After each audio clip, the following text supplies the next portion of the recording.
मऊ की जिला अध्यक्षा महक पांडे को अरेस्ट किया गया। हमारे निवर्तमान जिला अध्यक्ष तौसीफ इलाही को अरेस्ट किया। मैं स्वयं प्रदेश को इस सड़कों पे पुलिस ने गिरा के बूटों से मारा। हमारे प्रदेश अध्यक्ष छात्रों, युवाओं और नौजवानों से डरी हुई है, क्योंकि उसके पास कोई मुद्दा नहीं है, वो मुद्दा विहीन है। भारतीय जनता पार्टी की सरकार हो, नरेंद्र मोदी हो, वो तानाशाही चला रहे हैं। वो नमस्कार दोस्तों, मैं दुर्गेश सिंह यादव, मोल लोकल टीवी पर आपका स्वागत है। हमारे साथ NSUI के प्रदेश उपाध्यक्ष सईदुर रहमान जी मौजूद हैं हमारे साथ यहाँ जिला मुख्यालय पर।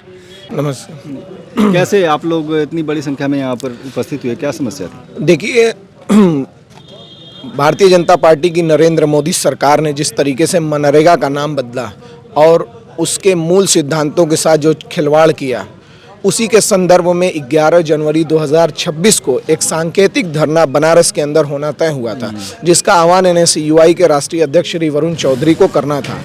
उस संबंध में हम लोग की बैठक भी हुई थी, लेकिन 10 तारीख को ही रात से, दोपहर से बल्कि पूरे प्रदेश में हमारे पदाधिकारियों को हाउस अरेस्ट किया जाने लगा, प्रताड़ित किया जाने लगा और उनको ये किया। हमारे मऊ की जिला अध्यक्षा महक पांडे को अरेस्ट किया गया। हमारे निवर्तमान जिला अध्यक्ष तौसीफ इलाही को अरेस्ट किया। मैं स्वयं प्रदेश का उपाध्यक्ष हूँ। हमारे घर रात को पुलिस भेज के हमको डराया धमकाया गया और हमको जबरिया तौर पर बैठाया गया।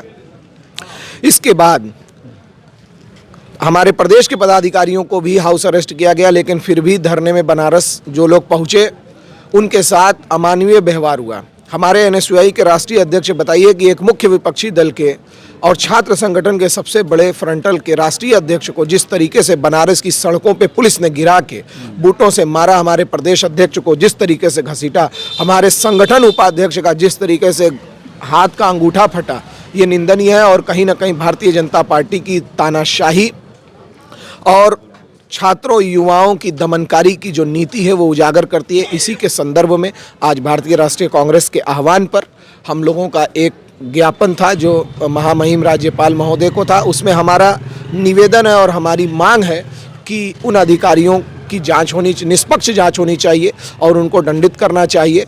और छात्रों युवाओं की जो आवाज़ को दबाने की कोशिश कर रही है सरकार, जो लोकतंत्र में राजशाही चलाने की कोशिश कर रही है, उसके विरुद्ध कांग्रेस पार्टी का एक एक कार्यकर्ता और आम छात्र नौजवान इस लड़ाई को लड़ने के लिए प्रतिबद्ध हैं। इसी संदर्भ में आज जिला कांग्रेस कमेटी के अध्यक्ष श्री राजमंगल यादव जी के नेतृत्व में आज यहाँ एक सिटी मजिस्ट्रेट को ज्ञापन दिया गया है। क्या लगता है इसका रीजन क्या था कि इस तरह सरकार को इस तरह का कदम उठाना पड़ा? देखिए, सरकार छात्रों, युवाओं और नौजवानों से डरी हुई है, क्योंकि उसके पास कोई मुद्दा नहीं है, वो मुद्दा विहीन है। भारतीय जनता पार्टी की सरकार हो, नरेंद्र मोदी हो, वो तानाशाही चला रहे हैं। वो चाहते नहीं है कि हमारे खिलाफ इस लोकतंत्र में कोई आवाज़ उठाए, उनकी कमियों को, उनकी कोताहियों को और उनकी नाकामियों को कोई उजागर करे। इसलिए वो एक 18 और 19 साल के बच्चों से डर गए हैं और ये सरकार डर गई है तो देश का न जाने क्या हाल होगा।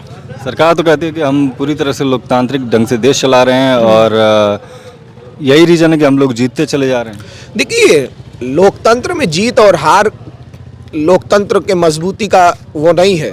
आप किस तरीके से जीत रहे हैं ये देश और दुनिया भी जानती है, ये कहने और बताने की ज़रूरत नहीं है। और कोई इनकी लाभकारी नीति नहीं है अगड़ों पिछड़ों के लिए कि उसके माध्यम से छात्र, युवा और जो बेरोजगार महिलाएं हैं उनको रोजगार मिल सके। ये उत्तर प्रदेश ये कह रहे हैं कि हम जीतते चले आ रहे हैं। कानपुर में इन्हीं के एक दरोगा ने एक 14 वर्षीय बालिका के साथ बलात्कार किया है। सरकार को मजबूर होकर 50,000 रुपये का इनाम घोषित करना पड़ा। ये इनकी सरकार और इनकी नीति है। बात करते हैं जीतने और हारने की। मनरेगा बचाओ संग्राम जो है कितना सफल है अभी तक?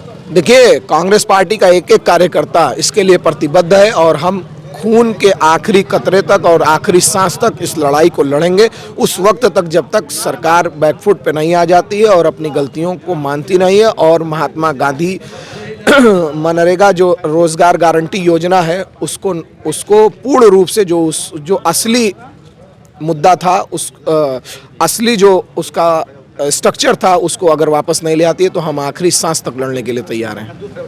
जी, बहुत बहुत धन्यवाद। धन्यवाद। ये थे सईदुर रहमान जी जो NSUI के प्रदेश उपाध्यक्ष हैं और इन्होंने मुखरता से कई मुद्दों पर अपनी बात रखी और सरकार की नीतियों को लेकर उनकी जो नाराज़गी थी वो जाहिर की। बताया कि किस तरह से सरकार इन लोगों के द्वारा जो आंदोलन किया जा रहा था उसको कुचलने का सरकार प्रयास कर रही थी। मैं Durgesh Singh Yadav, editor in chief, moolocal.com।